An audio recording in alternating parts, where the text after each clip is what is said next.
तुम्ही पाहत आहे निपाणी न्यूज चौफेर घडामोडी। कोथळी येथील रहिवासी धैर्यशील लक्ष्मण खाडे यांचे अल्पशा आजाराने दुःखद निधन। कोथळी तालुका शिरोळ येथील रहिवासी माजी ग्रामपंचायत सदस्य, कुरुंदवाड एसटी डेपोचे निवृत्त चालक, एसटी कामगार संघटनेचे माजी पदाधिकारी श्री धैर्यशील लक्ष्मण खाडे यांचे सोमवारी दिनांक 28 एप्रिल 2025 रोजी सकाळी 7 वाजता अल्पशा आजाराने निधन झाले। धैर्यशील खाडे हे मनमिळाऊ स्वभावाचे होते। त्यांना राजू व आप्पा या नावाने ओळखले जात असे।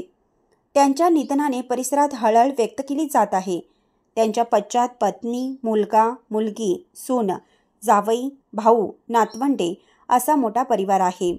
मंगळवारी दिनांक 29 एप्रिल 2025 रोजी कोथळी येथे सकाळी 10 वाजता रक्षा विसर्जन कार्यक्रम आहे। चॅनलला सबस्क्राइब केल्यामुळे बातम्या अपडेट तुमच्यापर्यंत लवकर पोहोचतील।